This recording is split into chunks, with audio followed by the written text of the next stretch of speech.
She tried not to stare. Everything she had ever been taught, every warning from her superiors, every fear that had kept her alive for months, screamed at her to look away. But she couldn't. The sight before her was too compelling, too jarring to dismiss. In that moment, as she stood in the makeshift compound of the POW camp, surrounded by barbed wire and the distant echoes of a war that seemed to have no end, Greta Müller felt her heart racing. It was 1945, and the air was thick with tension. The grey skies above mirrored the grim reality of her existence. The chill of the early spring seeped into her bones, a constant reminder of their dire living conditions.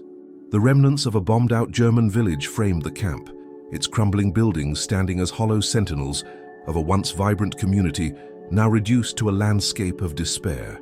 Greta's stomach churned, not just from hunger, but from the gnawing anxiety of the unknown. She was a young German female prisoner, barely in her 20s, caught in the grip of a conflict that had consumed her life. As she stood in line with her fellow prisoners, the distant sound of guards barking orders punctuated the air. She could feel the weight of their scrutiny, the sharp glances of men in uniforms who had been conditioned to see her and her compatriots as the enemy, the embodiment of everything they had been taught to hate. Greta's mind raced back to the propaganda films she had consumed as a child, images of British soldiers depicted as brutal monsters. The teachings were drilled into her by the state, painting a clear picture of who to fear and why. But now, confronted by the realities of war, reality blurred the lines drawn in the past. In front of her, a group of British soldiers moved about, their laughter echoing in stark contrast to the grim atmosphere surrounding the camp. She had expected to feel nothing but disdain, but what she felt instead was a strange mix of curiosity and dread. Every instinct told her to keep her head down, to not draw attention to herself, yet her gaze was irresistibly drawn to them. Among the soldiers stood Tommy Hayes, a man who seemed weary beyond his years. His face, marked with lines of stress and hardship, bore witness to the toll of war.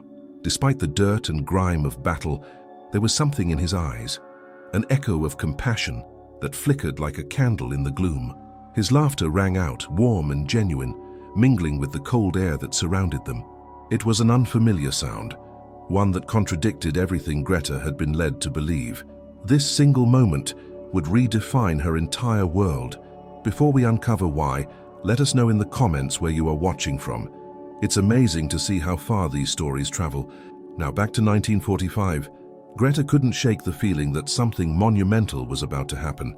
The camp, with its oppressive atmosphere, felt charged with a tension that was almost palpable.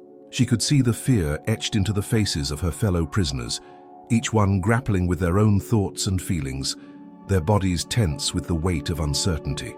They were all products of a system that had taught them to demonize the enemy, yet here they stood, mere feet away from those they had been taught to despise. The grey clouds began to part slightly, allowing a sliver of sunlight to pierce through, casting an ethereal glow on the scene before her. It was a fleeting moment of beauty amidst the chaos, yet it felt almost mocking in its suddenness. Greta's heart raced as she contemplated the implications of this moment. Would the soldiers see her as nothing more than a faceless enemy, or could they see her as a person, a survivor like them? The initial conflict within her was palpable. She was torn between the fear that had been instilled in her and a growing desire to understand, to connect with these men who had been painted as monsters.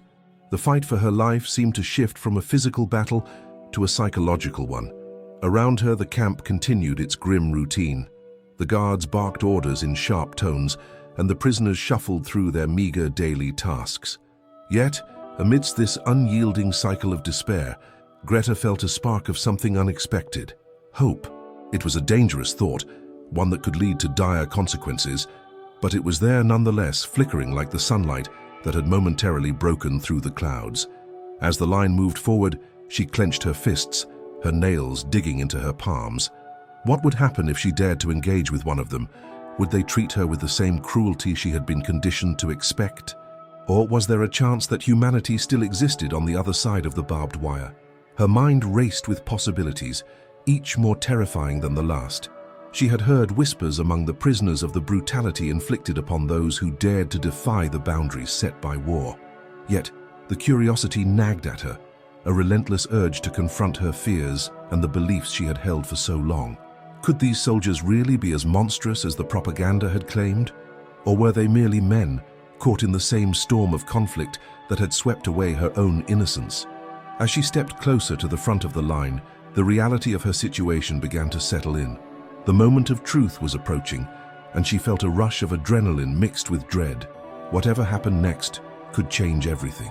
In that moment of uncertainty, Greta Müller stood on the precipice of an encounter that would challenge her perceptions, redefine her understanding of humanity, and ultimately force her to confront the very essence of what it meant to be human in a world ravaged by war.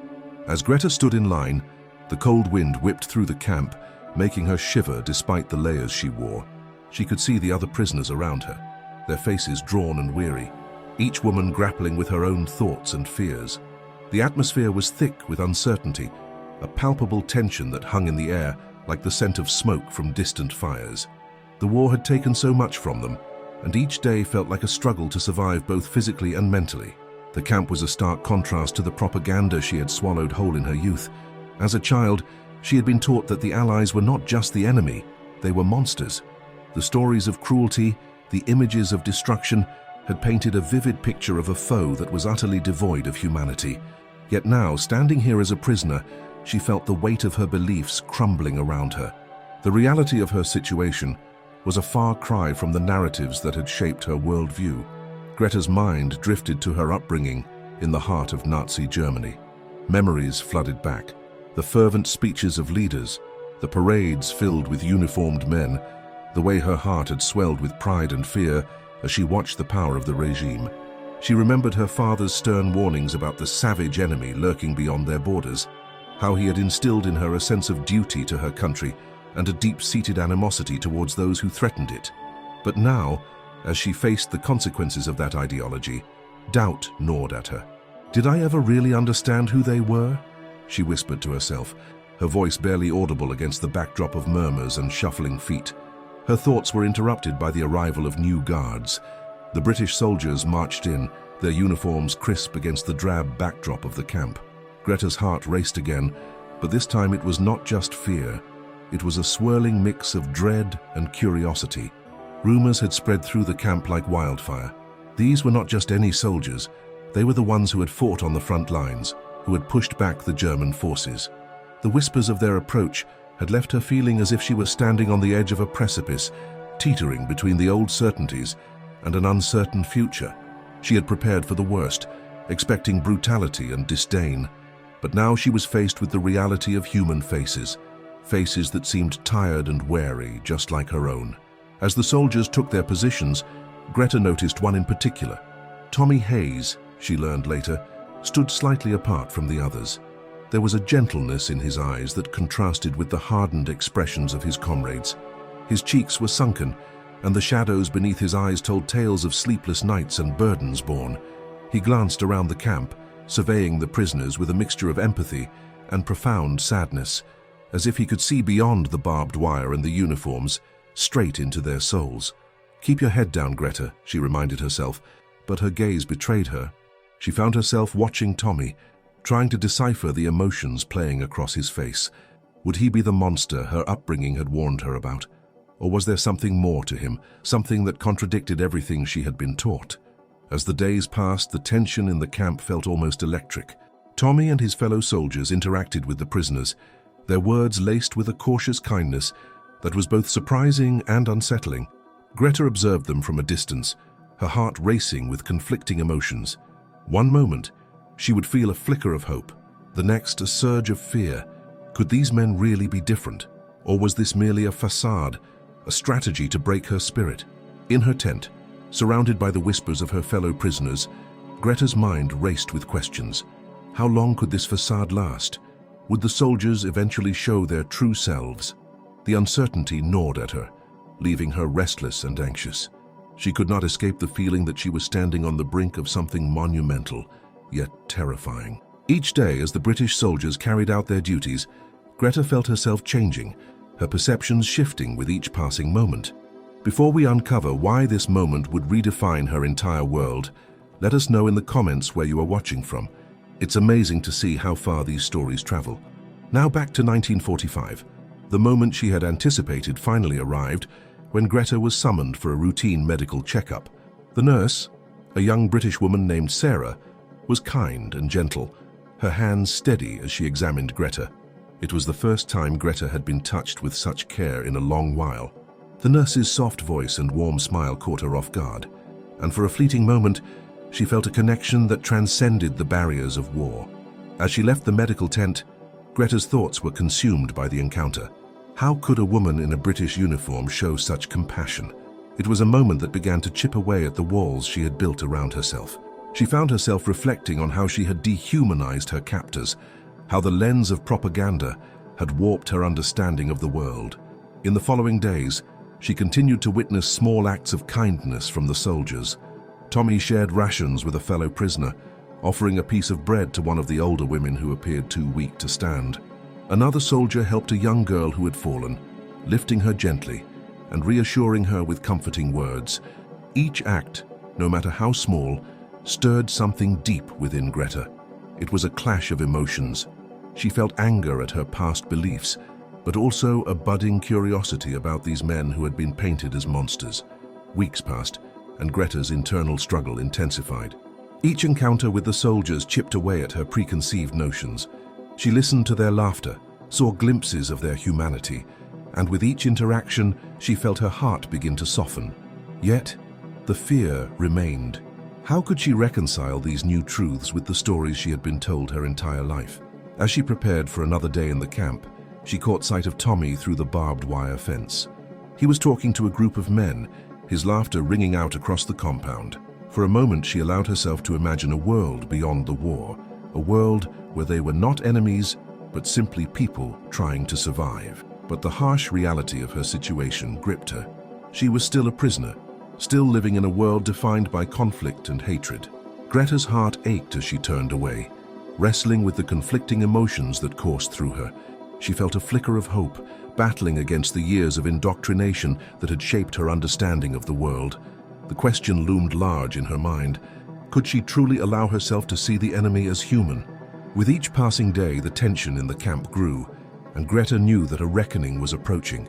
Yet, as she faced her fears, she also began to question her beliefs, a process that would soon lead her to a transformative encounter that would change everything.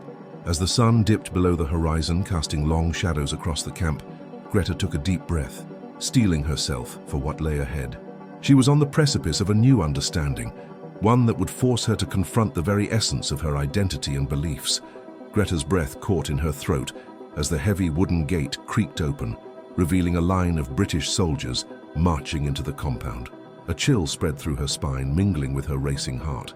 The uniforms gleamed in the dim light, their brass buttons catching the weak rays of the sun, a stark contrast to the mud-caked uniforms of the German prisoners surrounding her. The soldiers' faces were a mix of exhaustion and determination, their eyes scanning the camp with an intensity that sent waves of anxiety through her. She tried to remind herself that these were the enemy, the monsters she had been taught to fear, but as she forced herself to look away from the ground, something pulled her gaze back. One soldier, taller than the rest, stood out. His name tag read Hayes, and his striking blue eyes seemed to absorb the chaos around him, searching for humanity amidst the rubble. Greta's mind screamed at her to look away, but she couldn't. She was entranced, caught in the magnetic pull of his presence. The nervous chatter of the other POWs faded into a low hum as the soldiers began to interact with the camp guards, a tense exchange that felt charged with unspoken threats. Greta, still rooted to her spot, felt her insides twist into knots. What if they were here to punish them? What if this was the moment they would finally unleash their fury upon the prisoners? Then, as if sensing her turmoil, Tommy Hayes turned his head and their eyes met. The moment stretched painfully, filled with an unspoken understanding. Greta felt the world around her fade, leaving only the two of them suspended in time. This couldn't be right, she thought. These were the monsters. Weren't they? The very notion made her heart ache. Suddenly, a loud shout broke her reverie as Sergeant William Brooks barked orders at the new arrivals. She could see Brooks's face twisted with disdain, his body tense. He pointed at the prisoners, his voice dripping with contempt. "These are the enemy. Treat them as such." The words sent a jolt through Greta, igniting her instincts to retreat, to shield herself from whatever cruelty might follow. But then, In stark contrast to Brooks's hostility, Greta witnessed something that would shatter her world. Tommy, with a surprising gentleness, pulled a small ration of bread from his pack and approached a group of prisoners. He broke the bread into pieces, offering them to a few of the frail women standing nearby, their faces etched with despair. Greta's breath caught. This was not the behavior of a monster. "Here, take this," he said, his voice warm and thick with a soft British accent, as he handed a piece to one trembling woman whose eyes widened in disbelief. Greta felt a pang of something deep within her, a sense of betrayal mixed with a flicker of hope. Why would he share his food? Wasn't he supposed to be her enemy? As she watched, a flicker of movement caught her attention. Another soldier, a wiry man with a kind smile, knelt beside Tommy and joined in, offering his rations as well. They laughed softly together, the sound carrying through the air like a balm. Greta couldn't process the scene unfolding before her. This was not the brutality she had anticipated. This was humanity. The cognitive dissonance swirled in her mind. She had been fed a steady diet of propaganda, taught to see these men as inhuman, as ruthless beings devoid of kindness. Yet here they were, sharing their meager belongings, their laughter echoing against the cold walls of the camp. "This isn't how it's supposed to be," she whispered to herself, the words barely forming as the truth began to unravel her carefully constructed beliefs.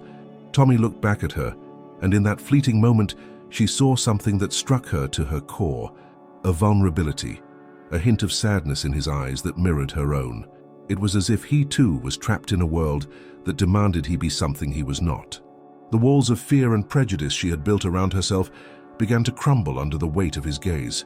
"Why are you looking at me like that?" he asked, a genuine curiosity in his tone. Greta's breath hitched again, and she felt the urge to answer, to explain the storm brewing inside her, but words failed her. She was a prisoner and he was a soldier. The lines drawn in the sand of war felt impossibly blurred. In a moment of reckless courage, she took a step forward, her heart pounding in her chest. You're not like I thought," she managed to stammer, the weight of her admission hanging heavy in the air. "I thought you would," she faltered, feeling exposed, vulnerable. "I thought you would kill us." Tommy's expression softened and he shook his head slowly.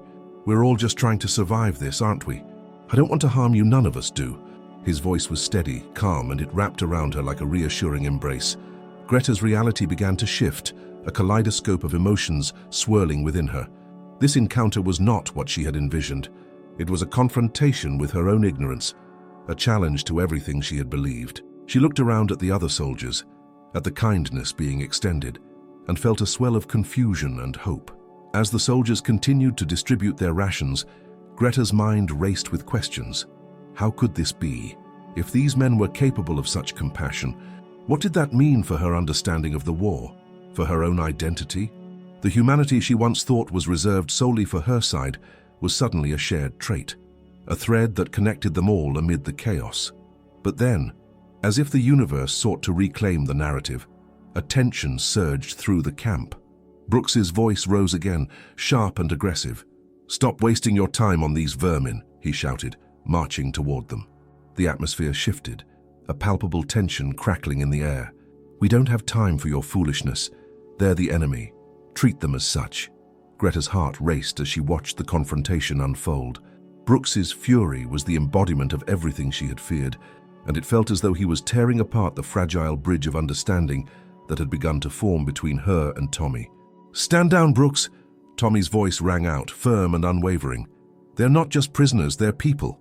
The words hung in the air, a challenge to Brooks's authority that sent ripples of shock through the soldiers. Brooks's face twisted in anger, and for a moment Greta feared for Tommy's safety. Would he be punished for showing compassion? The thought sent a wave of desperation crashing over her. She knew instinctively that if Brooks had his way, the warmth in the camp would wither, replaced by the coldness of hatred and brutality. "No, you're wrong," Brooks spat, stepping closer to Tommy, his fists clenched. "You're forgetting what they are. They are the enemy. You show them kindness and they will turn on you when it matters most." Greta felt her heart pound in her chest as she witnessed the confrontation. The tension between the two men was thick enough to cut with a knife. Would Tommy back down? Would he retreat into the confines of the soldier he was supposed to be? But then, in a surprising turn, Tommy stood his ground. "I refuse to deny their humanity," he replied firmly. "I won't let this war strip me of my conscience. They deserve kindness just as we do." His words burned with conviction, and Greta felt a flicker of hope igniting within her. The moment hung suspended, a battle of wills unfolding before her eyes. Greta held her breath, caught between the two men, her heart racing as she realized the stakes. Tommy was fighting for something more than just an individual. It was a battle for the very essence of humanity, amidst the horrors of war. As Brooks stepped back, the tension shifted. A moment of uncertainty settled over the camp, a breath held by all. Greta felt the world around her blur as she focused on Tommy's face, the fierce determination in his eyes igniting a spark of courage within her. She took a step closer, her voice trembling but resolute. "You're right," she said, her words firm against the backdrop of the chaos. "We are all human." The realization struck her with the force of a revelation, a truth that shattered her preconceived notions. In that moment, everything changed. She understood that in a world torn apart by war, there existed the potential for connection, empathy, and understanding, even in the most unlikely places. As she stood there, caught in the eye of the storm, Greta knew that this moment, this encounter, would redefine her entire world. The boundaries of fear and hatred began to dissolve, revealing a landscape where humanity could flourish. And as the soldiers looked at one another, each negotiation of kindness began to paint a new picture of what it meant to be human in the midst of conflict. The path ahead was uncertain, fraught with challenges and obstacles, but Greta felt a sense of hope blossom within her. In the face of darkness, they had chosen light, and that choice would guide her through the tumultuous journey ahead. The days after the encounter with Tommy Hayes were marked by a profound shift within Greta. The initial shock of seeing a British soldier show kindness lingered with her like a haunting melody, replaying in her mind at odd hours. As she moved through the camp, the same prison that had felt like a tomb of despair now seemed to pulse with a new rhythm, one of humanity, connection, and unexpected possibility. Greta found herself observing the British soldiers more closely. She watched as they exchanged banter, laughter breaking the monotony of their grim duties. Each chuckle, each shared morsel of bread became a thread, weaving a new tapestry of understanding in her heart. The soldiers were not the monsters she had been led to believe. They were men, weary and burdened, just like her. She was surprised by the feelings that began to blossom within her. Curiosity mingled with empathy. Greta noticed how Tommy and his comrades tended to the wounded with the gentleness of a mother hen, cradling the fragile lives of the prisoners in their care. At night, she would often catch glimpses of them under the dim light of the camp's lanterns, their faces illuminated with expressions of concern and camaraderie that felt strikingly foreign to her preconceived notions. One evening, as she sat on the cold ground, her back against the rough wooden planks of the barrack, she allowed herself to reflect. The warmth of the sun was quickly retreating, and the chill in the air seemed to echo her own internal conflict. She thought of her upbringing, the fervent teachings of loyalty to the fatherland, and the hateful image painted of the enemy. All her life, she had been prepared to see the British as savages, yet here were men who dared to share their rations and their laughter with her. "Maybe they're not so different after all," she whispered to herself, her voice barely above a breath. The admission was a fragile bud of understanding, pushing through the hard soil of her long-held beliefs. Greta's resolve to engage with the soldiers grew. She began to seek out Tommy during his shifts. Initially hesitant, she approached him one day as he sat on a makeshift bench, cleaning his rifle under the watchful eyes of the guards. "Tommy," she said softly, her heart racing at the risk of addressing him directly. "Why do you help us?" His blue eyes lifted to meet hers, surprise flickering across his face before he broke into a gentle smile. "Because we're all human, Greta. War has stripped us of our innocence, but it doesn't have to take away our kindness." His words hit her with the force of a revelation. In that moment, the walls she had built around her heart began to crumble. She saw not just a soldier, but a man with dreams, fears, and a past just like hers. As the weeks passed, Greta found ways to contribute to the camp, helping the other prisoners with small tasks and forging connections that transcended the lines drawn by war. She shared stories of her life in Germany, the joys and struggles that had shaped her, and in return she listened to the stories of the soldiers, their longings for home, for family, and for peace. Every interaction deepened her understanding, and slowly she began to shed the skin of indoctrination that had suffocated her for so long. The guilt of her former beliefs washed over her like a dark tide, but it was countered by the light of hope that had taken root within her. Months later, as the war drew to a close, the camp was abuzz with uncertainty. The prisoners were to be released soon, but the world outside was still a chaotic swirl of change. Greta stood among her fellow prisoners, her heart heavy with the thought of leaving the only place she had known for so long. Yet, she felt a renewed sense of purpose. Before departing, she sought out Tommy one last time. They stood beneath the grey sky, a mirror of their shared uncertainty. "I wish I could take you all with me," he said, his voice laced with sincerity. "You've shown me what it means to be human again." Greta felt a lump in her throat. "And you have taught me that the enemy can be a friend. I will carry your kindness with me always." As she walked away from the camp, Greta felt as though she was stepping into a new life. The world was vast, and she was no longer constrained by the narrow beliefs of her past. Instead, she was filled with a fervent desire to advocate for peace, to bridge divides, and to ensure that the stories of empathy and understanding were not forgotten. In the years that followed, Greta became a vocal advocate for reconciliation. She spoke at gatherings, sharing her story of transformation and the humanity she had discovered amidst the rubble of war. Her journey became a powerful testament to the strength of empathy over hatred, a reminder that even in the darkest times, understanding could light the way. As the sun set on her life, she often reflected on that pivotal moment in the camp, the moment she had dared to look beyond the uniform and into the soul of another. It was a lesson she hoped to impart to future generations, a story that echoed the reality of humanity, that behind every conflict, there are individuals yearning for connection, for understanding, and for peace. Stories like this remind us that behind the uniforms, the flags, and the ideologies, there are always human beings, she would tell her listeners. They remind us that our capacity for empathy is the most powerful weapon against hatred. As the screen fades to black, a final message appears. If you believe that these forgotten histories need to be told, that we must learn from them to build a better future, then join our community of history lovers by subscribing to the channel. Help us continue to bring these vital stories out of the shadows. Thank you for watching. The echoes of her journey resonate, reminding us all that in every heart there lies the potential for understanding and compassion, a legacy worth sharing.